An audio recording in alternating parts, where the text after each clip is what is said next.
오늘은 출애굽기 강의 제 첫 번째 시간입니다. 제 1번 강의 시간으로서 출애굽은 왜 시작되어야 했는가? 라는 제목으로 함께 말씀의 은혜를 나누기로 합니다.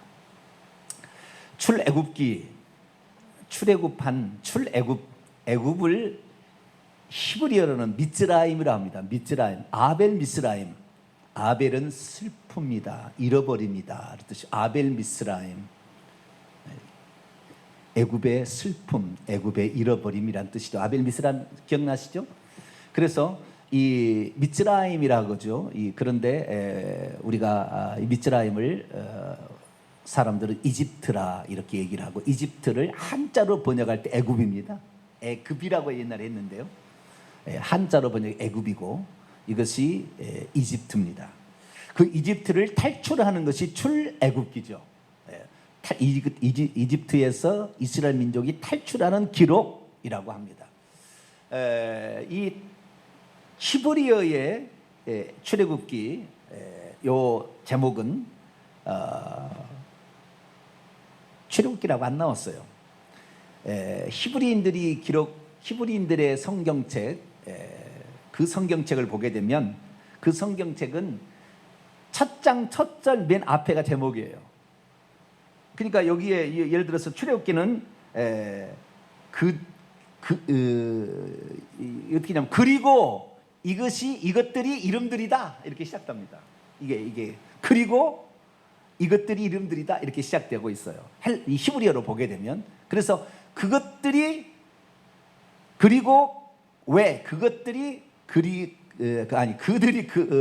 그리고 그것들이 그들의 이름들이다라는 말로 시작하기 때문에 그렇게 히브리어 성경책이 되어 있지만, 이 히브리어 성경책을 헬라어로 번역을 하면서 엑소도스라는 말을 집어넣었어요. 엑소도스라는 말은 탈출이란 뜻입니다. 엑시트죠. 탈출. 그래서 이 탈출이란 말이 헬라어로 엑소도스예요. 그래서 엑소도스라고 우리가 지금 쓰는 것은 70인역이 히브리어를 헬라어로 번역한 70인역의 제목을 따서 우리가 가져온 거예요. 그래서 오늘부터 드디어 이제 엑소더스 70인역이 말하는 출애굽기에 관한 말씀을 나눠볼까 합니다. 오늘은 첫 시간이기 때문에 출애굽기의 서론 부분을 약간, 그러니까 언제 누가 어디에서 어떻게 썼나, 내용은 어떻게 구성되어 있나 간단히 요약하고 그 다음에 1장의 내용을 들어가도록 하겠습니다. 그리고 출애굽기를 통해서 우리가 엄청난 많은 이 은혜를 받게 될 것인데요. 출애굽기의 그 내용을 보게 되면 1장부터 40장까지거든요. 1장부터 40장까지. 그런데 이 출애굽 해가지고 출애굽이 출애굽기 12장 37절에서 시작이 됩니다. 그래서 12장 37절에서 라암셋을 출발해서 출애굽해가지고 라암셋에서 숫꽃, 그 다음에 에담 광야에 머물렀다가 비하이롯, 그것이 누에이바라고 제 한국어라고 얘기했죠. 비하이롯, 홍해의 아카바만의 홍해의 한 중간 지점에 위치한 그 누에이바 알 무자이나, 모세가 물을 가른 곳, 그곳을 건너서 그 다음에 바알수본으로 가게 되고, 바알수본 맞은편이 비하이롯인데 비하이롯이 누에이바죠. 그리고 건너서 이렇게 해서 드디어 이제 신광야 들어가서 신의 광야 르비딤, 그 다음에 신의 산에 도착하는 여정인데요. 이 신의 산에 딱 도착한 것이 3개월 만에 도착하는 거예요. 출애굽 후 얼마요? 3개월 만에. 그러니까 출애굽이 6월절 다음 날 1월 15일 날 출애굽이 시작이 되는데, 1월 15일 날에서 3월 15일에 신의 광야, 신의 산 밑에 신의 광야에 도착을 합니다. 그래서 모세가 올라가서 이제 하나님으로부터 계명의 율법을 받죠. 먼저 계명의 율법을 받고 그 다음에 성막에 이제 2가지를 받는 거예요. 2가지를 하나만 받은 게 아니에요. 우리는 10계명은 받은 줄 아는데 그게 아니고 10계명과 그 다음에 성막 제도에 관한 이야기를 2개를 받고 옵니다. 그래서 이제 내려와가지고 성막을 건축합니다. 그 성막 건축이 건축하라는 이야기가 출애굽기 25장부터 나와요. 25장부터 나오고, 성막 건축은 출애굽기 36장부터 시작이 되어서 40장, 36, 37, 38, 39, 40 5장에 걸쳐서 성막의 실제 건축이 되는데, 이 건축이 완성되는 날이 출애굽 후 2년 1월 1일이에요. 보름을 뺀 1년 안의 기록이 출애굽기입니다. 아시겠죠? 출애굽기는 보름이 뺀 1년 안의 기록이 짧은 기록이에요. 그런데 1장의 역사는 무려 430년을 한 장으로 요약을 해버렸어요. 한 장으로 430년, 출애굽하기 직전의 이야기를, 아시겠죠? 출애굽 직전의 이야기를 한 장으로 요약할 정도로 엄청난 역사가 급속도로 흘러가는 거예요. 자, 많은 역사들이 있는데 중요한 역사는 엄청난 많은 할애를 해가지고 얘기하겠지만, 그렇게 비중이 없는 것은 그냥 흘러가듯이 싹 그냥 요약해서 넘어가 버리잖아요. 그러듯이 이 출애굽에 관련된 모세의 출생은 1526년입니다. 몇 년이요? 1526년에 출생해서 1446년에 출애굽을 하게 되고 1406년에 모세가 느보산에서 죽습니다. 그래서 1527년에 출생했던 사건이 출애굽 2장에 나오고, 그 다음에 결국에 민수기, 레위기, 민수기, 신명기 끝에 마지막 34장에 모세가 죽어요. 그때가 1407년에 죽습니다. 그래서 오늘 이 출애굽기의 사건은, 이 출애굽기는 이스라엘 민족이 출애굽하기까지의 과정이 1장부터 12장 36절까지가 이제 출애굽하기의 과정이에요. 어떻게 준비돼서 출애굽하게 됐는가? 37절부터 딱 라암세스에서 출발해서 고센 땅 라암세스라는 이 비돔성과 라암세스성을 짓게 하는데, 이 라암세스성, 이 도시에서 출발하는 과정이 37절부터 나와서 40장까지 기록되어 있다라는 것이 이 출애굽기의 대략적인 윤곽이 되겠습니다. 물론 출애굽기는 모세가 썼습니다. 모세 오경이라 하죠. 창세기, 출애굽기, 레위기, 민수기, 신명기는 모세가 죽기 전에 에돔 땅이 아니라 모압 평지에서 출애굽 2세대들을 앉혀놓고 지난 날을 회상하면서 그들에게 가르치고 그걸 기록한 것 같아요. 그래서 죽기 전에 기록했던 기록인데, 창세기가 첫 번째 기록이고 두 번째가 출애굽기의 기록입니다. 그래서 오늘은 이 출애굽기에 관한 서론 부분으로서 이들이 왜 애굽으로 들어가게 되었는지와, 그 다음에 하나님께서는 왜 애굽에서 이들을 탈출시켜야만 했는지, 이 중심을 보고 오늘 살필 거예요. 왜 이들은 애굽으로 들어가야 했고, 그들을 하나님께서 왜 애굽에서 탈출시켜야 했을까? 이유가 있는 거죠. 그래서 그 이유들에 대해서 오늘 살펴보게 될 것입니다. 자, 그러면 이들은 왜 애굽으로 들어가게 되었을까요? 자, 1장 1절부터 이제 살펴보게 될 텐데요. 7절까지 말씀을 제가 잠깐 봅니다. 야곱과 함께 각각 자기의 가족을 데리고 애굽에 올라간 이스라엘 아들들의 이름들은 이러하니, 그리고 이것들은 그들의 이름들이다. 누구의 이름이에요? 야곱의 아들들, 이스라엘의 아들들의 이름들이다. 이렇게 되어 있어요. 그리고 라고 시작이 돼요. 그러니까 그리고 나니까 창세기에 이어진 기록입니다. 아시겠죠? 창세기 이어진 기록이. 창세기는 어떤 것의 시작이에요. 모든 것, 창세기 1장부터 2장까지 읽어보면은 모든 것의 시작, 새 출발을 말하는 거예요. 없는 것이 생겨나는 거. 그러다가 창세기 끝 50장은 딱 50장 26절에 보면은 요셉이 죽은 장면, 죽었다. 그래 사람은 죽는다 이거예요. 아시겠죠? 죽는다. 그래서 이 창세기 인간의 역사는 시작이 있으면 끝이 있다. 막 이걸 얘기해 주는 거예요. 예. 그래서 모든 것의 시작, 인류의 시작, 그 다음에 그 창조물의 시작, 죄의 시작, 인간의 시작, 무슨 시작을 계속 말해요. 그러다가 결국에 이 시작이 어디로 들어가냐면 애굽으로 들어가는 것으로 끝나요. 애굽으로 들어가는 거 끝나는 거예요. 그러니까 우리가 조심해야 될 게 뭐냐면, 하나님이 창조하고 하나님의 사람이 되었어도 애굽으로 들어가는 것을 조심해야 돼요. 애굽이 무엇이냐는 의미를 알아야 돼요. 그래서 애굽의 의미를 모르면 우리는 왜 애굽에서 탈출했는지, 성경의 역사는 하나님께서 모든 것은 다 어떤 것을 샘플을 통하여 영적인 진리를 가르쳐 주는 거예요. 그러니까 그 얘기가 역사적으로 실제했던 얘기지만 역사적 얘기로 끝나는 게 아니고, 이것을 통하여 진짜를 가르쳐 주시려고 하는 의도에서 가르쳐 주는 거예요. 다시 말해서 이스라엘 민족의 출애굽의 역사는 너희들이 세상에 빠졌다가 천국으로 들어가는, 가나안 땅으로 들어가는, 애굽은 세상을 상징하고 간단히 말하면 가나안 땅은 천국인데, 세상에 들어간 살고 있는 너희들이 어떻게 세상에서 왜 살아야 되는지, 애굽 땅에 왜 들어가야 되는지, 세상에 왜 있어야 되는지 그 이유를 설명해 주면서, 그러나 세상에 있으면 절대 안 된다 라는 사실을 말해주고 있는 거예요. 그러니까 인간의 역사는 창세기 역사를 통하여 하나님이 지으신 좋은 곳에 살게 되었지만 결국에 기근으로 말미암아 애굽 땅으로 들어갈 수밖에 없었다고요. 그래서 이 세상에 왔지만 세상에서 영원히 살 것이 아니라 우리의 존재는 가나안 땅에 들어가야 되니까 나가야 된다, 이것을 말해주려고 지금 출애굽기에 기록한 거예요. 자, 그러면 왜 애굽의 야곱의 자식들은 들어가게 되었을까요? 그것은 간단합니다. 가나안 땅에 기근이 들었어요. 기근이 들었어요. 2년째 기근이 들어가지고 먹을 것이 없어서 이 야곱이 자기 자식들을 애굽 땅에 곡식이 많다니까, 애굽에 벌써 요셉이 이미 들어가서 17세에 팔려가지고 30세에 애굽의 국무총리가 되어서 벌써 나라를 지배하고 이 곡식 저장 창고를 다 만들어서 기근에 대비해서 7년 동안 기근이 있고 7년 동안 풍년했다가 7년이 기근이 있다고 있잖아요. 그래서 이미 풍년의 기간 동안에 곡식을 다 저장해 놓고 있었어요. 그리고 흉년이 2년째 들고 앞으로 7년인데 5년이 더 남은 거예요.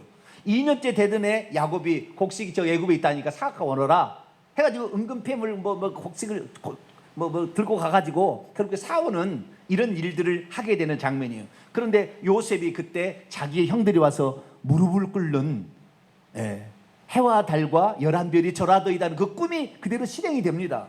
나중에 정을 억제하지 못하고 자기가 형들의 동생임을 알리게 되고, 그래서 아버지 기근 뒤 아직도 5년이 남았으니까 들어라, 여기 애굽 땅은 풍요로운 땅이니 여기에 곡식이 먹을 것이 많고, 내가 애굽의 국무총리가 있는데 몇 년 전인지 잘 모르지만 고고학적으로 요셉이 살았던 궁전터가 이 델타 지역 나일강 삼각주에서 발견이 됐어요. 라암세스에서 라암세스를 출발했는데 라암세스에 요셉이 살았던 궁궐이 발견되었고, 그 궁궐에 무덤이 하나 있었는데 사람만 없이 궁궐이 하나 있어요. 왜?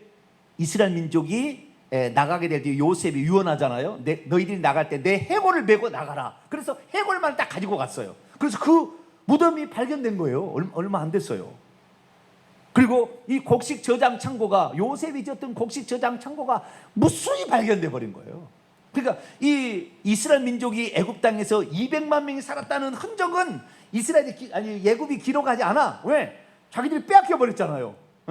자기들이 죽었잖아요. 그 이스라엘 하나님에 의해서 홍해에서 다 군대가 죽어버렸잖아요. 그러니까 비참한 역사니까 기록을 안 남겨. 그러나 유적은 남아 있는 거죠. 그래서 유적을 통하여 그게 알게 된 거예요. 기근이 나서 기근 2년째 되던 해에 오라 이렇게 한 거예요. 그래서 1876년 BC 1876년에 야곱이 애굽으로 들어가게 됩니다. 자기의 70명의 가족을 데리고. 그래서 1장 1절 야곱이 함께 각각 자기의 가족을 데리고 애굽에 올라온 이스라엘 아들들의 이름은 이러하니 12명의 아들들에다가 5절 보세요. 야곱의 허리에서 나온 사람이 모두 70이요 요셉은 애굽에 있었더라. 70명이 들어간 거예요. 그러니까 야곱의 허리에 나온 12명의 아들에다가 12명, 요셉은 이미 들어가 있고 11명의 아들에다가 그 아들이 또 아들을 낳았겠지요. 그 아들이 또 아들을 낳았겠지요. 그 아들들을 데리고 들어간 거예요. 이것이 창세기 46장에 나와요. 자, 창세기 46장 넘어갑니다.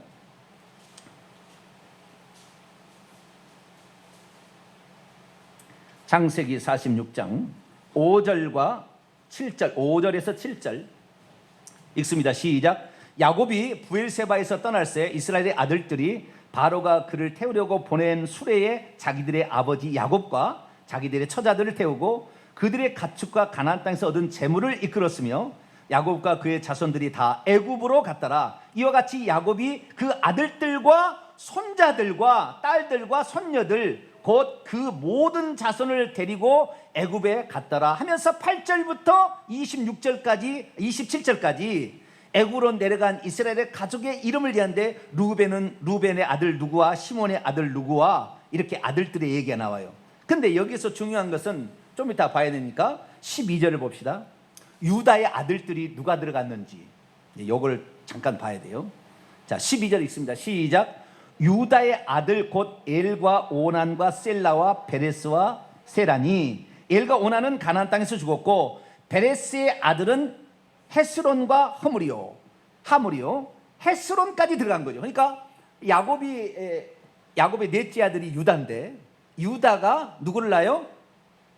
베레스와 세라를 낳죠. 저기 다말이라는 그 첫째 며느리를 통하여. 그래서 쌍둥이를 낳는데 베레스입니다. 그래서 이 계보는 유다가 베레스를 낳고 베레스가 또 누구를 낳아요? 헤스론을 낳고 헤스론까지 데리고 들어간 거예요.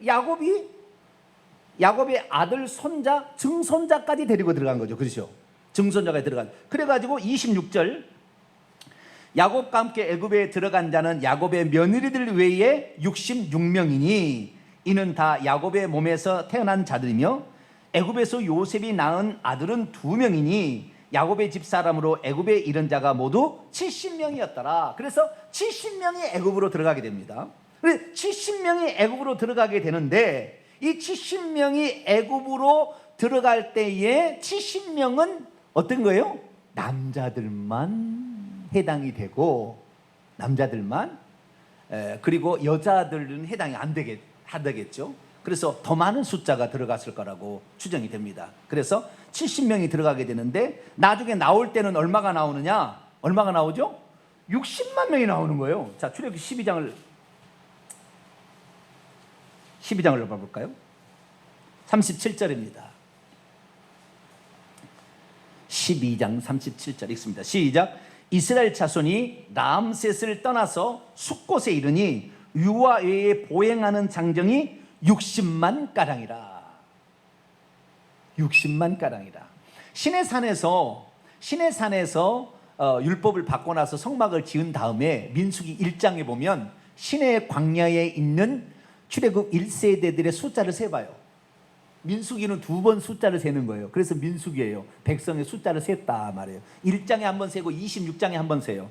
1장은 출애굽 1세대들의 숫자고 1장, 2장 이런, 그 다음에 26장은 출애굽 2세대들의 숫자를 세는 거예요. 그래서 1장의 출애굽 숫자를 세면 60만 3,550명이에요. 그 시내 광야에 도착해서 출애굽 1세대를 세보니까, 그러니까 60만 가량이라는 것이 60만 3,550명인데 1년 사이에 좀 줄고 좀 많고 좀 이런 건 조금 있었겠죠. 몇 명의 차는 있겠지만 60만 명이 들어갔는데, 여기는 보행하는 장정, 민수기 1장을 읽어보게 되면 이 장정은 싸움에 나갈 만한 자, 군인이라고 얘기를 하고 있고 20세 이상 남자라고 말하고 있어요.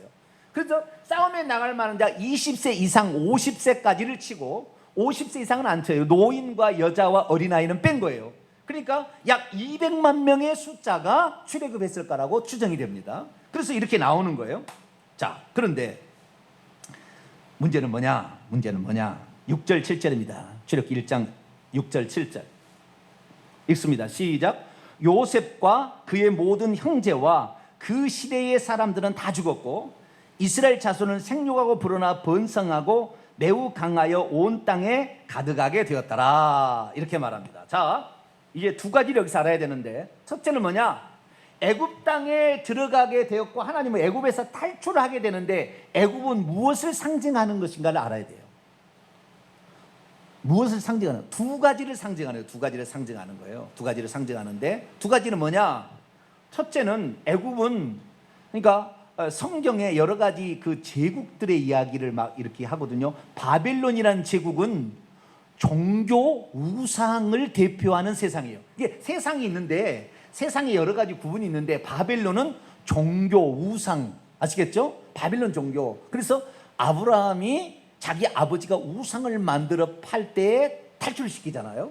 나중에 바벨론 왕 그러니까 그 신바빌로니아 제국입니다. 다니엘 시대는. 그래서 다니엘이 섬겼던 바벨론 왕 느부갓네살은 두라 평지에 우상을 세웠어요. 그래서 우상 만들고, 그 바벨론이라는 지역의 창세기 10장에 세미라미스와 니브롯과 담무스의 삼위일체적 그 우상이, 그 바벨론에서 나와요. 그래서 바벨탑이거든요. 그러니까 이 바벨론이라는 것은 우상에 관한, 종교에 관한 세상을 상징한다면 애굽은 풍요로움을 말해주는 세상을 말하는 거예요. 아시겠죠? 애굽은 어떤 거라고요? 풍요로움을 말해주는 세상. 이것이 바로 애굽입니다. 저 바벨론은 우상과 종교를 말해주는 세상. 거기에 들어가면 반드시 우상 숭배가 망하는 거예요. 여기에 들어가면 풍요로움을 누린다는 거예요. 그래서 애굽에서 탈출한 출애굽 1세대들이 이 광야에 나왔더니 먹을 것이 하나도 없고 부추, 파, 마늘, 고기도 아무것도 없고 차라리 애굽에서 종로를 하다가 죽는 것이 더 낫다. 이놈아. 그리고 모세 아론한테 이렇게 얘기를 했다 이 말이에요. 더 이상 얘기는 안 하겠어요. 그러니까 애굽에서는 풍요롭게 살았다고 말이에요. 종로를 했어도 풍요롭게 살았다고 말이에요. 아시겠죠? 그래서 애굽은 풍요로움을 상징하는 거예요. 사람은 풍요로운 것을 좋아하겠어요? 풍요로움을 따라서 쫓아가겠어요? 가난과 기근을 쫓아가겠어요? 풍요로움을 따라간다니까요. 풍요로움을. 그래서 세상은 유혹하는 거예요. 우리가 먹을 것도 있고 풍요롭고 인기도 있고 명예도 있고 권력도 있다. 우리한테 와라. 이렇게 계속 부르는 거예요. 그래서 기근이 일어나면 사람이 갈 수밖에 없다니까요. 그래서 인간이 죄를 지어서, 죄를 지은 것이 기근인데, 죄를 지어서 애굽 땅에 들어가는, 죄를 지어서 결국에 애굽 땅 세상으로 가는 거예요. 세상은 풍요로움이 있는 것처럼 보이는 거죠. 그래서 풍요로움으로 가는 거예요. 소돔과 고모라라는 또 도시가 있는데, 이 도시는 음행과 동성애의 대표적인 도시예요. 거기 들어가면 반드시 음행하게 돼 있어. 세상의 쾌락에, 환락의 최고봉이에요. 아시겠죠? 그런 어떤 이런 특징들이 있는 거예요. 애굽은 어떤 거냐? 풍요로움이에요. 왜 풍요로우냐면 이 애굽은 저 밑에서부터 시작된 그 무슨 폭포죠? 무슨 폭포부터 시작돼 가지고 어마어마한 그 아프리카 폭포가 있어요. 뭐죠? 내가 잊어버렸네. 그 폭포에서부터 시작된 물줄기가 애굽에 도착했을 때는 어마어마한 강을 이룹니다. 이 나일강입니다. 그래서 모르겠네.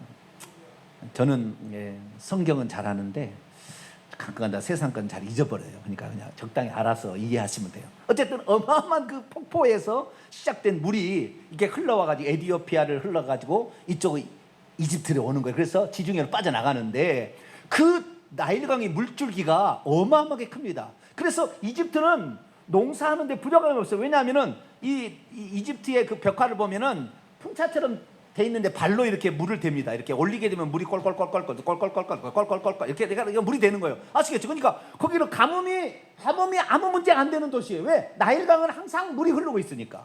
특히 나일강 삼각주는 그 물이 나일강이 쭉 한 줄로 오다 나일강 삼각주 델타 지역, 비돔성과 람세성을 짓는 그 지역에는 쫙 흩어져요. 삼각주처럼 이렇게 부채꼴 모양 흩어져 가지고 물이 쫙 흘러져요. 그러니까 거기에는 어마어마한 목초지대입니다. 그래서 그 목초지대에서 고센 땅인데, 그 목초지대 고센 땅 나일강 삼각주가 뭐 하는 지역이냐? 좋은 땅인데 거기가 곡창지대고 거기가 목축을 하기에 최고로 좋은 지역이었어요. 자, 창세기 46장을 보겠습니다. 46장 어디로 들어갔는가 볼까요? 오늘은 제가 역사를 이렇게 얘기를 많이 할 거예요. 역사를 다음 주에도 아마 역사가 많이 나오게 될 텐데 역사가 재밌어요. 제가 하는 얘기만 다 가지고 영화를 만들어도 재밌을 것 같은데. 창세기 46장 28절에 봅시다. 어디로 요셉이 자기의 아버지와 형제들을 데리고 갔는지 볼까? 28절 있습니다. 시작. 야곱이 유다를 요셉에게 미리 보내어 자기를 고센으로 인도하게 하고 다 고센 땅에 이르니. 어디로 있어요? 고센 땅에 이르게 하는데 그 고센 땅이 어떤 곳이냐? 나중에 요셉이 자기 아버지 형제들을 먼저 바로에게 아련하게 하고 아버지를 아련하게 합니다. 그때 바로 왕 앞에 설 때 바로 왕이 한 얘기가 47장 6절에 나와 있어요. 6절 있습니다. 시작. 5절부터 읽읍시다. 5절에 시작. 바로가 요셉에게 말하 이르되 내 아버지와 형들이 내게 왔은즉 애굽 땅이 내 앞에 있으니 땅의 좋은 곳에 내 아버지와 형들이 거주하게 하되 그들이 고센 땅에 거주하고 그들 중에 능력 있는 자가 있거든 그들로 내 가축을 관리하게 하라. 왜 가축을 관리하게 하냐면은 요셉의 형들이 47장 3절을 보세요. 요셉 형들이 바로에게 한 얘기가 있어요. 바로가 요셉 형들에게 물 때 너희의 생업이 무엇이냐? 그들이 바로에게 대답하되 종들은 목자이온데 우리 선조가 다 그러합니다. 우리는 목동입니다. 목자. 그러니까 물이 많고 물이 많아서 목초지대로 가득한 고센 땅에 살아서 내 이 그 가축을 너희들이 잘 길러서 바치라 이렇게 얘기를 한 거예요.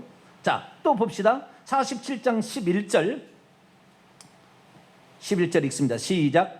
요셉이 바로의 명령대로 그의 아버지와 그의 형들의 거주할 것을 주되 애굽의 좋은 땅 람셋을 그들에게 주어 소유로 삼게 하고. 애굽의 어떤 땅이요? 좋은, 애굽 땅 중에서 최고 좋은 땅이라. 다른 데는 물을 퍼 올려가지고 고랑을 만들어서 물을 댔지만 그 나일강 삼각주는 그냥 물것만 트면 바로 그냥 물이 대지는 거예요. 그러니까 나일강 삼각주는 좋은 땅이에요. 좋은 땅. 그 좋은 땅의 두 개의 도시가 비돔성과 람셋성입니다. 이때 람셋성이에요. 아시겠죠? 고센 땅을 그 넓은 지역을 고센 땅이라고 그러고 도시를 람셋 도시와 비돔. 비돔이라는 말은 아톰이라는 신이 있어요. 아톰이라는 그 애굽 신인데 아톰 신의 도시다라는 뜻입니다. 비돔성은.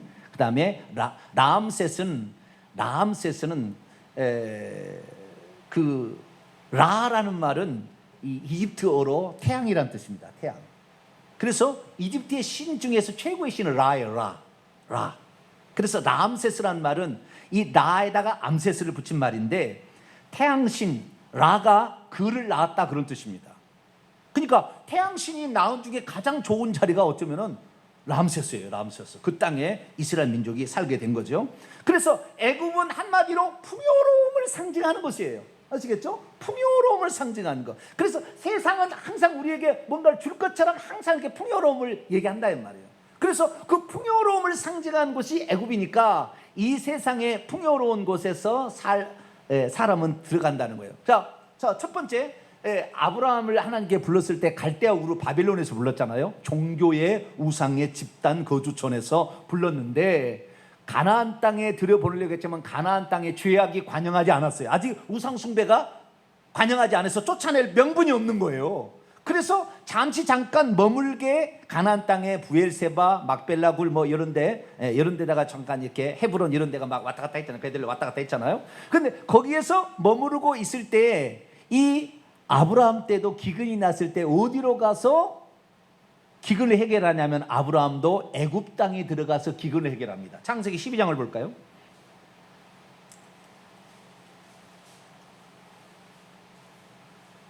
창세기 12장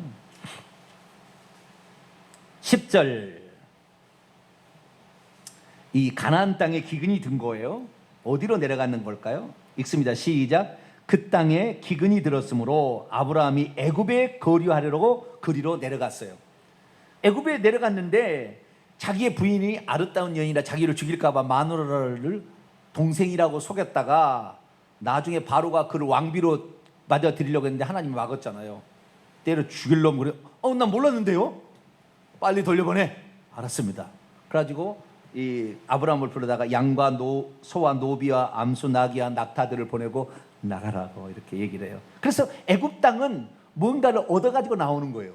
한마디로 뭔가 얻어가지고 나오는 장소가 풍요로움은 그것을 풍요로움을 어디에 쓰려고 하냐면은 그 얻은 것으로 하늘나라를 준비하라고 풍요로움을 준 거예요. 그러니까 이스라엘 민족이 애굽 땅에 이게 아브라함 때도 들어갔다 나오면서 온갖 것을 풍요로움을 가지고 나왔던 것처럼 이집트 땅으로 하나님이 들여보낸 것은 그 풍요로움을 가지고 하늘의 것을 다 준비하려고. 그러니까 이 애굽 땅에서 나올 때 이스라엘 민족이 어마어마한 것을 가지고 나오도록 합니다. 하나님께서.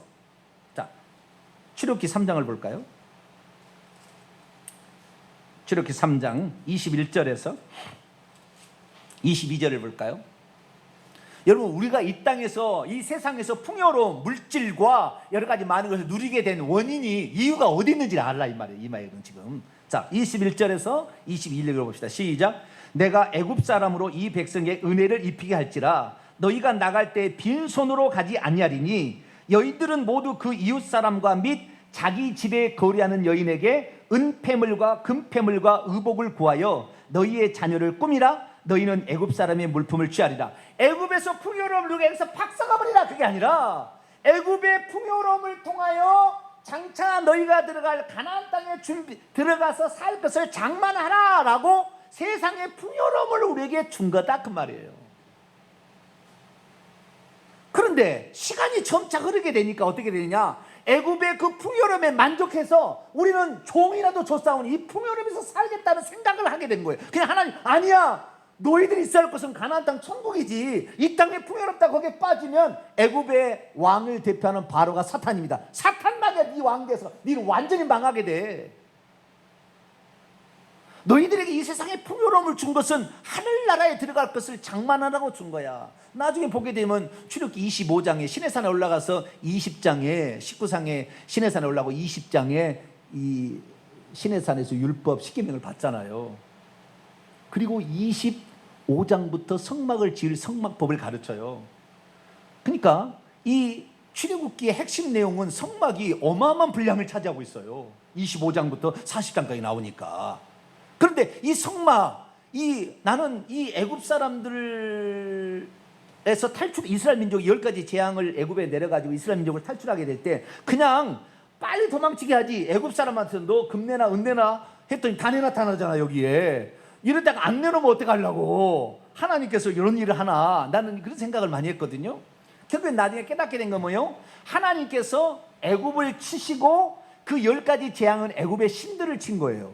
그래서 애굽의 신들도 치고 너희들이 의지할 거, 너희들이 지금 풍요로움을 누리는 거에 애굽 사람들은 라, 태양신과 그 다음에 여러 가지 하토르, 그 다음에 뭐 이런 그 아피스 이런 그 소신들 있잖아요. 이런 소신들, 그래서 전염병을 내서 네 번째 재앙은 쳐버리는 거예요. 그런데 어쨌든 이 10가지 재앙을 이렇게 내렸을 때 이 재앙을 통하여 애굽 사람들의 탄식이 뭐냐면 이 바로한테 그러는 거예요.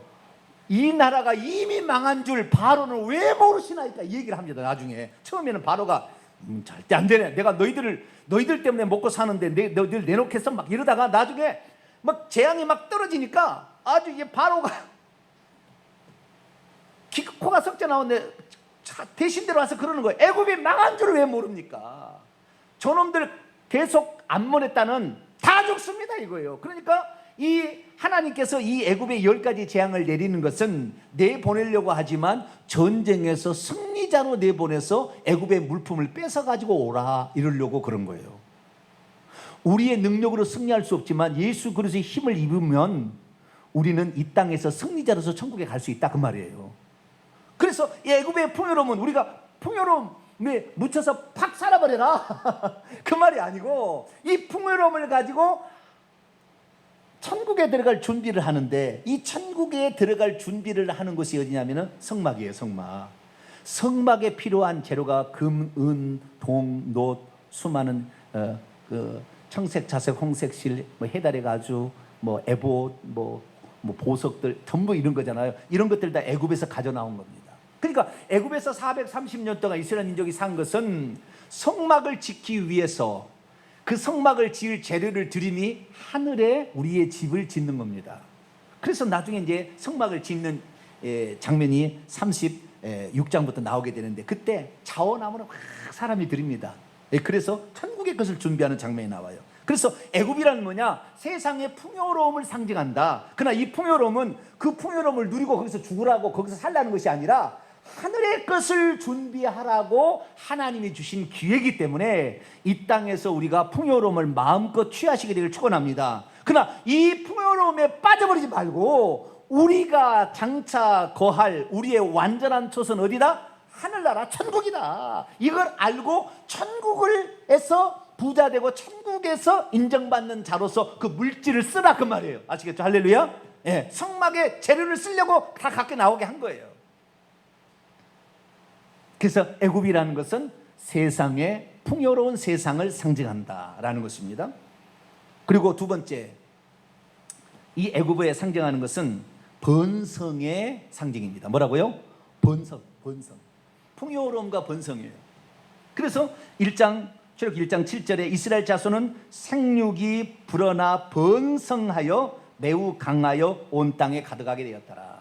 430년 만에 70명이 들어갔어요. 약 200명이 들어갔을 거라고 추정이 되는데 200명, 그러니까 종들도 있었을 거 아닙니까? 거기에 합치면 한 200명이 들어갔을 거라고 추정이 되는데 200만 명이 나온 거예요. 200명이 들어갔다가 어마어마한 거 아닙니까? 그러니까 애굽은 어떤 거냐? 생육하고 번성할 장소예요. 그러니까 하나님은 천국에서 하나님 자녀를 안 만든다는 거예요. 이 세상, 애굽을 상징하는 이 세상에서 자녀를 만들어서 데리고 들어가는 거예요. 그래서 여기서 많이 자녀를 낳게 하는 것입니다. 천사하고 인간의 가장 큰 차이점은 천사는 종으로 만들었고 이 사람은 하나님의 자녀로서 하늘나라의 상속자로 만든 거예요. 그런데 천사들은 창조할 때 각각의 영혼을 창조했어요. 아시겠죠? 그러니까 천천만만의 천사라고 한다면 처음부터 천천만만을 한 번에 뻥튀기에다가 뻥 터뜨려가지고 그 천사를 나오게 했어요. 그래서 천사가 되었지만 인간은 한 사람 아담 만들었고 아담의 씨가 낳고예요. 하나만 만들고 영을. 그래서 영이 분리돼서 영이 나오는 거지 하나님이 또 창조한 영을 집어넣는 게 아니에요. 아시겠죠? 이 영이 분리돼서 나와서 영이 계속 나오는 거예요. 그래서 인간의 영은 하나밖에 없어요. 아담의 영. 그래서 모든 인류는 아담이 범죄로 다 조인인 거예요. 거기에서 나와, 허리에서 나와서. 천사는 누구의 허리에서 나오지 않아요. 아시겠죠? 천사는 한 번에 하나님이 각각으로 창조했으나 인간은 그렇지 않은 겁니다. 자, 말라기서 2장을 한번 볼까요? 평소 때 안 하던 이야기가 제가 하네요. 그죠? 주님이 오실 때는 조금 더 멀었으니까 얘기 나누면서 시험시험 가다가 가면 되겠죠. 자, 말라기 2장 15절. 말라기 2장 15절 있습니다. 시작. 그에게는 영이 충만하였으나 오직 하나만 만들지 아니하였느냐? 어찌하여 하나만 만드셨느냐? 이는 경건한 자손을 얻고자 하심이라. 그 다음에 안 읽어도 됩니다. 경건한 자손을 얻기 위하여 하나만 만들었어요. 경건한 자손은 예수 그리스도입니다. 그래서 인간이 존재하는 목적, 이스라엘이 존재하는 목적, 하나님이 선민을 만든 목적은 메시아를 탄생하기 위한 목적 하나예요. 그리고 하나님을 섬기고 산 자가 어떻게 복을 받고 어떻게 천국 들어가고 하나님을 부정하고 버리는 자가 어떻게 멸망을 받아서 지옥에 떨어지는지를 샘플로 보여주는 거예요. 그래서 우리가 이 세상에 존재하는 목적은 이 세상의 것의 풍요로움을 가지고 하늘나라를 준비하라고 이 땅에 살게 한 것이고, 두 번째는 여기에서 번성해서 영적인 자녀를 많이 낳아서 천국에 데려가라고 이 땅에 번성의 축복을 준 거예요. 그러니까 애굽 땅에서 이스라엘 민족이 육적인 번성은 엄청나게 이뤘는데 결정타는 뭐냐? 천국에 들어갈 430년 동안 이 이스라엘 민족이 있으면 천국에 들어갈 자는 4명밖에, 유다의 자손으로는 4명밖에 안 나오는 거예요. 430년에. 그게 마태복음 1장의 족보예요. 최소한 12에서 15세대가 있어야 되는데 나머지는 지옥에 다 떨어지는 거예요. 그러니까 육적으로만 번성했을 뿐이에요. 영적으로 번성하지 못하고. 그래서 육적으로 번성을 했으나 영적으로는 자녀가 점점 없어져서 애굽의 신, 나중에 그들이 얼마나 애굽 신을 섬겼냐면, 송아지 신을 섬겼냐면 나중에 모세가 시내산에 올라가서 없으니까 우리를 인도할 신을, 여호와를 만들자고 금송아지를 만들잖아요. 그러니까 평소 때 그들이 얼마나 금송아지를 섬기고 살았는지가 이미 동화되어서 430년이 지나니까 그 애굽의 풍요로움과 애굽의 우상을 섬기고 사는 게 찌들어 버린 거예요. 그래서 하나님께서 봤을 때는 종족은 430만 명이나 되는 어마한 민족을 이루었지만 영적인 자녀는 완전히 거의 몇 명 안 되는, 완전히 꺼져버린 상태에 되는 거예요. 오늘날에 지금 대한민국 전 세계 교회가 교회 사람은 많아. 그래 천국에 들어간 숫자는 완전히 그냥 거의 죽음의 직전의 상태에 들어간 그 상태에 있는 거예요. 그러니까 거기에 있으면 완전히 끝날 것 같으니까 하나님 아니야 빨리 나와. 그리고 끌고 나오는 거예요 지금.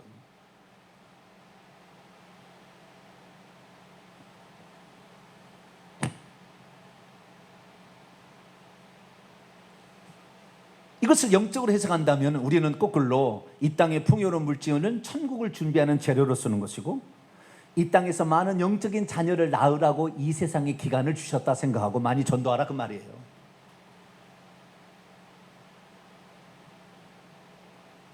이 땅에 많은 자녀가 태어날 때 이스라엘 민족은 샘플인데요, 그들은 육적인 축복의 샘플이고 우리 교회는 영적인 축복의 샘플입니다. 근데 육적인 축복으로서는 축복이 된 거죠. 왜냐하면 아브라함과 이삭과 야곱에게 약속한 말씀이 성취가 되었잖아요. 두 가지잖아요. 하나는 젖과 꿀이는 가나안 땅을 기업으로 준다. 자손을 하늘의 별처럼 바닷가의 모래처럼 많게 하겠다. 그런데 출애굽 1장 7절에 보니까 430년이 지난 그들은 어떻게 해요?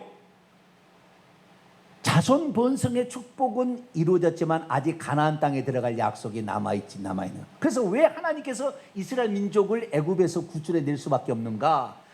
8절부터 나와 있는 상황을 다시 보셔야 돼요. 이것까지 합쳐서 보시게 되면 정확히 알 수 있습니다. 자, 1장 8절로 넘어갑니다. 요셉을 알지 못하는 새 왕이 일어났어요. 그가 애굽을 다스렸습니다. 역사를 이제 추정해 보면 애굽에 벽화가 그려져 있는데 머리가 시커멓게 되어 있는, 머리가 시커먼 이런 머리털이 그려진 것이 있고, 이 머리털이 하얗게 그려진 머리털이 있어요.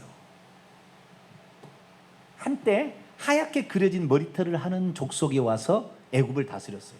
그것이 애굽의 왕조 가운데 13왕조부터 17왕조까지 힉소스 민족이라고 셈족 계열의 피부가 하얀색의 사람이 검은 이런 함족이 아닌 셈족이 와서 애굽을 다스린 적이 있었어요. 그 애굽을 다스리게 그 셈족 계열의 힉소스 민족이 애굽을 다스릴 때 요셉이 그리 들어간 거예요. 그래서 똑같은 민족이니까 요셉을 등용을 시켜서 총리를 만들어준 거예요. 그래서 애굽에 엄청난 부국 강병을 이루고 엄청난 세상의 모든 토지를 다 수납을 했잖아요. 곡식으로 팔아가지고 다 지배를 했잖아요. 그런데 본토백이 함의 자손이 아닌, 이집트는 이 함의 자손이라고 딱 미스라임 나와요. 그래서 이 함의 자손들이 그 땅을 지배해야 되는데 셈의 자손들이 와서 애굽의 13왕조에서 17왕조까지 지배를 하게 됩니다. 그러니까 나중에 지금 이집트에 가면은 왕의 계곡에 그 수많은 이런 무덤이 발견이 돼요. 투탕카멘 무덤, 무슨 많은 이런 라암세스 무덤, 이런 무덤들이 발견되는데, 왕의 계곡에 가면은 이 왕의 계곡에 나 있는 것은 이 18왕조 이후에 있는 함의 자손이 지배했을 때 만든 유적들입니다. 그러니까 셈 족속이 다스렸던 이 시기에 모든 것은 없애려고 해버리는 거예요. 왜? 이건 우리 민족이 아니다 생각하니까, 이집트인들이. 그래서 여기에 지금 요셉을 알지 못하는 새 왕은 힉소스 민족을 몰아내고 제18왕조를 이루었던 애굽의 본토백이 함 족속의 왕이 다시 일어났다는 거예요. 이 왕은 아모세라는 사람인데요, 1584년부터 제18왕조가 시작이 됩니다. 그래서 이 18왕조에 1대, 2대, 3대 때 왕이 투투모세 1세인데, 투투모세 1세가 모세가 출생할 당시에 투투모세 1세가 다스리게 됩니다. 그러니까 3대 왕, 이 18왕조의 3대 왕이 그때 이제 출애굽 2장에 나오는 이야기예요. 그래서 지금은 18왕조의 1대 왕 아모세, 2대 아메노텝 1세, 3세 투투모세 1세 사이에 벌어진 일을 얘기하고 있어요. 이 왕이 일어나서 애굽을 다스리게 되는데, 그가 그의 백성에게, 애굽 백성이 말합니다. 이 이스라엘 백성이 우리보다 많고 강하도다. 아마 애굽에 고센 땅이 곡식은 풍성이 나오고 고기도 많이 나오니까 먹고 잘 먹어서 뭔만 많이 났어요? 새끼들을 많이 낳았다 이 말이에요. 새끼들을 계속 많이 엄청나게 불어나는 거예요. 그러니까 10절, 자 우리가 그들에게 우리가 지혜롭게 해야지, 그러지 않으면 우리가 망하게 생겼다는 거예요. 그들이 더 많게 되면 전쟁이 일어날 때 우리의 대적 힉소스 그쪽 셈적 계열과 합쳐서 우리하고 싸우게 된다면 그 나일강 삼각주 유역의 델타 지역을 다 잃어버릴 수가 있다 라고 생각하는 거예요. 그래서 11절에 감독들을 애굽 사람들을 세워놓고 그들 위에 세워놓고 그들에게 무거운 짐을 지워서 괴롭게 하여 그들에게 바로를 위하여 굳고 창고, 나라의 저장 창고 도시인 비돔성과 라암세성을 건축하게 해야 되겠다 해서 건축하게 하는 겁니다. 그래서 건축하게 하는데 12절 학대를 받을수록 더욱 번성하여 퍼져나가니 애굽 사람이 이스라엘을 말리며 근심하라. 여러분 피곤하잖아요. 응? 열심히 일하다 피곤하잖아요. 그러면 술 퍼먹으러 가겠어요? 안 가겠어요? 예? 향락을 즐기러 가겠어요? 안 가요? 집으로 가는 거다. 너무 피곤하면 집으로 쉬려고 하는 거예요. 그럼 집에 가서 또 낳는 것이 자식이에요. 그게. 그러니까 향락에 취해야 되는데 향락에 취할 시간이 없어. 그러니까 자식이 더 많이 나는 거예요. 이제 더 많이 나는 거예요. 그래서 13절 14절 이스라엘 자손에게 일을 더 엄하게 시켜가지고 어려운 노동으로 아예 그들이 아예 그냥 힘을 못 쓰게 남자로서 기력을 상실시키자 해가지고 흘 일기기 벽돌 굽기 농사의 여러 가지 일해서 아예 그냥 집에 가면 퍼져버리게 만들자. 이것이 바로 뭐예요? 이스라엘 민족의 자식을 태어나게 되면 더 분량이 많게 되면 이 애굽 사람보다 더 많은 애굽을 힉소스 저 셈족 계열을 합쳐서 쳐들어오니까 막아보자 그런 거예요. 아시겠죠?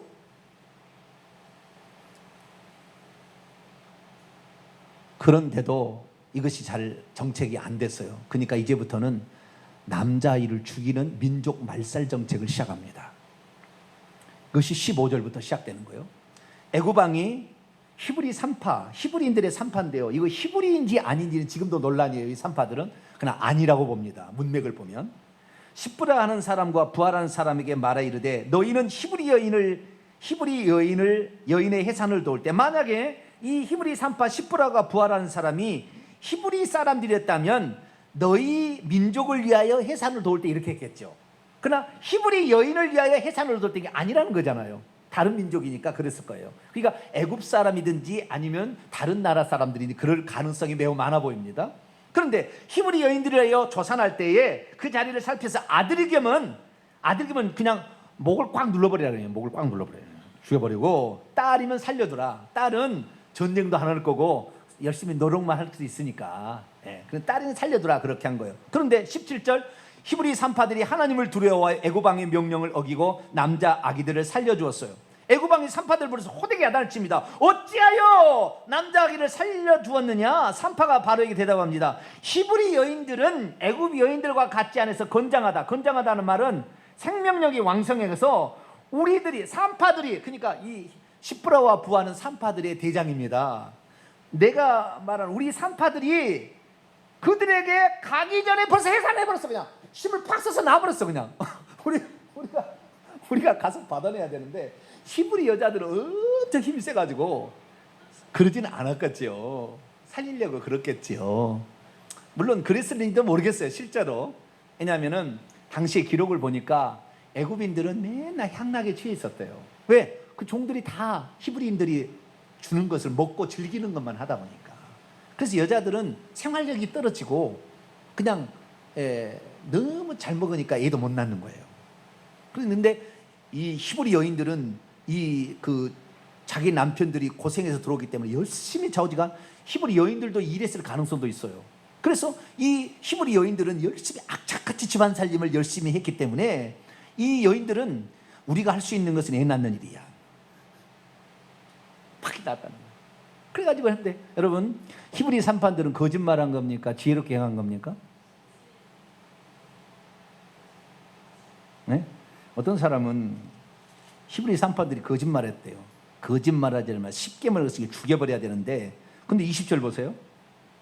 하나님이 그 산파들에게 은혜를 베푸시니 그 백성은 번성하고 매우 강하여지니라. 그 산파들이 하나님을 경외하였으므로 하나님이 그들의 집안을 흥왕하게 하셨다. 그러니까 제3차 민족 말살 정책이 22절 들어갑니다. 그러므로 바로가 그의 모든 백성에게 명하여 이르되 아들이 태어나면 이제 나일강에 아예 던져버려라. 이게 나일강에.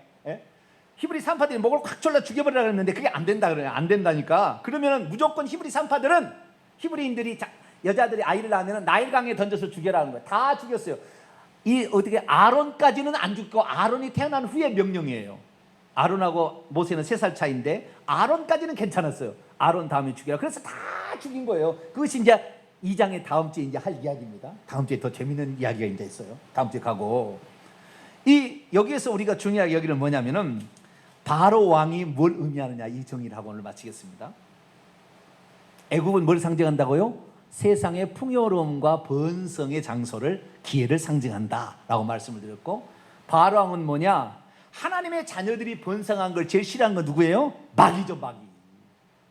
마귀를 상징하는 거예요. 그래서 처음에는 뭐요? 핍박 작전으로 들어가게 되는 거예요. 나중에 안 되니까 미혹 작전으로 들어가지만 핍박 작전으로 들어가는 거예요. 핍박하면은 하나님의 백성들이 더 그렇게 굴복을 할까요? 핍박해서 못 이게. 나중에 그걸 알아서 미혹 작전 들어가서 예수님 마태복음 24장의 마지막은 거짓 선자들과 거짓 그리스도들이 할 수만 있으면 택하신 날도 미혹하리라. 지금은 미혹이 더 무서운 거예요. 핍박은 견뎌내버린다니까. 그리고 하나님께 기도해버려. 하나님 너무 힘들어요. 더 기도해버려. 막 나와가지고 핍박하면은 막 고난이 찾아오면 더 막 기도해버려. 그러니까 마귀가 그렇게 하면 더 떨어질 줄 알았더니 그게 안 되는 거예요.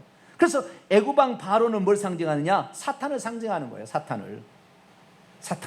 그래서 이 사탄이 이 핍박하면 할수록 우리는 핍박하면 없어지는 것이 아니라 하나님의 배 없어지는 거예요. 더 하나님께 붙들게 돼. 그래서 2장에 넘어가면 막 부르짖어 기도합니다. 이제는 막. 그래서 하나님께서 사탄을 시켜서 핍박을 시킨 것은 뭘 말하느냐? 너희들이 지금 해야 될 것을 하지 아니하고 딴 것을 마음을 품고 있으니 정신 차리라, 그 말이에요. 하나님 사탄을 이용하는 거예요. 다시 말해서 이 이스라엘 민족이 애굽 땅에 들어서 그 풍요로움을 누리면서 자녀를 많이 낳았지만 하나님을 잊어버린 거예요. 하나님을 잊어버린 거예요. 우상을, 금송아지를, 애굽의 신들을 하나님으로 섬기려고 한 거예요. 시간이 지나니까. 그러면 뭐요? 하나님께서 천국의 많은 백성들을 얻으려고 애굽 땅에 보냈는데 육적인 자손만 많이 날 뿐이지 하나님의 백성은 다 잃어버리는 거예요. 그러니까 사탄을 시켜서 핍박을 해서 살려달라고 말해서 탈출할 수 있게끔 억지로 만들어버린다니까요. 하나님은 우리를 이 땅에서 하나님의 자녀를 많이 산출하여 천국에 데려가려고 이 땅에 있는 것이지, 이 땅에 핍박받아서 죽어버려라 이것도 아니고, 이 땅에 풍요로움에 푹 빠져 살라 이것도 아니라 이 말이에요. 우리는 이 땅의 풍요로움을 통하여 하늘나라를 준비할 사람들, 할렐루야. 그리고 이 땅에서 하나님의 전도를 해서 하나님 자녀를 많이 만들어서 천국 데려가야 되는데 이스라엘 민족은 하나님을 잊어버리게 됐다는 거예요.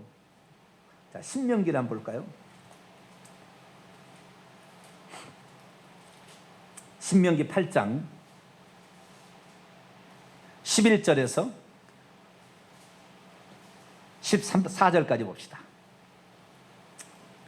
신명기 8장 11절에서 14절 읽습니다. 시작. 내가 오늘 내게 명하는 여호와의 명령과 법도와 규례를 지키지 아니하고 내 하나님 여호와를 잊어버리지 않도록 삼가할지어다. 내가 먹어서 배부르고 아름다운 집을 짓고 거주하게 되며 또 내 소와 양이 번성하며 내 은금이 증식되며 내 소유가 다 풍부하게 될 때에 내 마음이 교만하여 내 하나님 여호와를 잊어버릴까 염려하노라.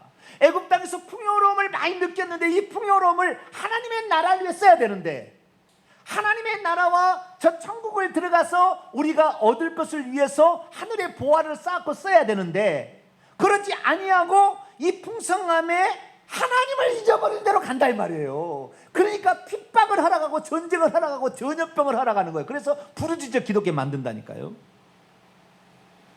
우리가 정신 차려야 돼요. 지금 하나님의 백성들이 많이 나오게 하는 일을 우리가 게을리 하잖아요. 이 나라 전쟁 납니다. 전염병 다시 찾아옵니다. 기근 다시 찾아옵니다. 지금보다 더 뜨거움과 더 추위 이 땅에 몰려옵니다. 지진 안 날 것 같아요? 백두산 폭발 안 할 것 같아요? 모를 일입니다. 하나님의 백성을 만들 일을 해야 되는데 지금 뭐요? 대한민국에 겉으로는 번지르게 대형 교회 다 만들었지만 세습 문제로 지금 더 복잡합니다.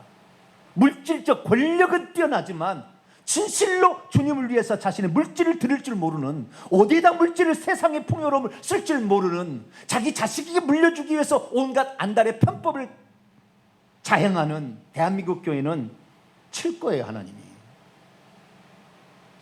회개치 아니하면.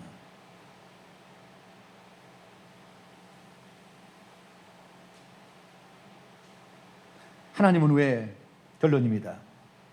해야 될 이야기는 많이 있는데 다 생략하고 시간이 되어서, 하나님은 왜 이스라엘 민족을 애굽에서 탈출시켜야 했나?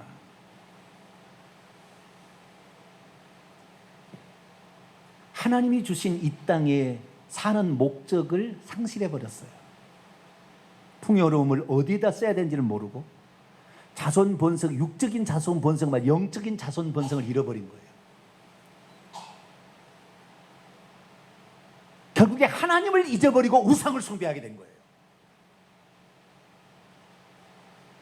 나만 하나님이야 이거 가르쳐 주려고 이제 애굽에 막 엄청나게 쏟아부어 버리는 거예요. 하나님, 나를 봐라, 내가 어떤 신인지, 너희들을 만든 창조주가 어떤 신인지. 애굽 저 신 아무것도 아니다.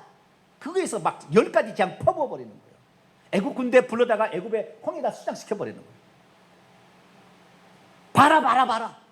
그런데도 출애굽기 14장에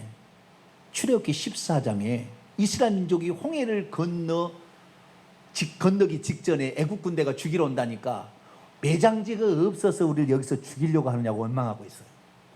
지금까지 애국에서 10가지 재앙을 보았는데도, 구름기둥과 불기둥의 인도를 보았는데 인간이 이렇게 완악합니다. 하나님을 몰라요. 하나님의 은혜를 잊어버려요. 내가 이 땅에 왜 살아야 되는 목적을 모르는 거예요. 내가 이스라엘 민족 출애굽에서 시내산에 데려온 것은 성막 지으라는 거예요. 성막을 뭘로 지었어요? 은금패물 가져온 걸로 지으라고 했어요. 그걸 왜 애굽 땅에 가져오라고 했어요? 세상의 풍요로 교회를 세우는 데 쓰라 그 말이에요. 큰 안목으로 제가 지금 설명해 주는 거예요. 큰 안목으로. 이걸 모르고 있으면 우리가 이 세상에 돈 벌어야 될 목적, 이 세상에 자녀를 많이 낳아야 되는 이유가 전혀 모르고 사게 된다면 그것은 고깃덩어리입니다. 인간이 아니라 고깃덩어리. 고깃덩어리로 사시겠습니까? 하나님의 뜻을 위해서 살아겠습니까? 2장에 들어가면 하나님께서 이스라엘 민족을 애굽에서 탈출시킨 또 하나의 이유가 나오는데, 그것은 하나님께서 아브라함과 이삭과 야곱에게 하신 약속의 한 가지가 안 이루어졌어요. 적과 꾸린 가나안 땅을 기업으로 준다는 약속을. 그래서 하나님이 당신의 하신 말씀을 이루려고 부치된다고 2장에 나와요. 다음 주에 배울 거예요. 그래서 우리가 1장을 통하여 우리가 알 수 있는 것은, 애굽이 뭘 의미하는 것인가, 우리가 왜 애굽 땅 세상에서 왜 살아야 되는 것인가, 여기서 살아야 될 이유는 뭐고 무엇을 목적으로 여기에서 우리가 살아야 되는 것인가를 분명히 알지 않다면 하나님은 바로를 시켜서 오늘도 핍박을 줄 거예요. 고통을 가할 겁니다. 질병의 고통을 가하고, 우상 숭배하니까 계속 이렇게 가할 거예요. 사건 사고를 일으킬 거예요. 기근을 일으킬 겁니다. 그때 우리는 정신 차려야 돼요.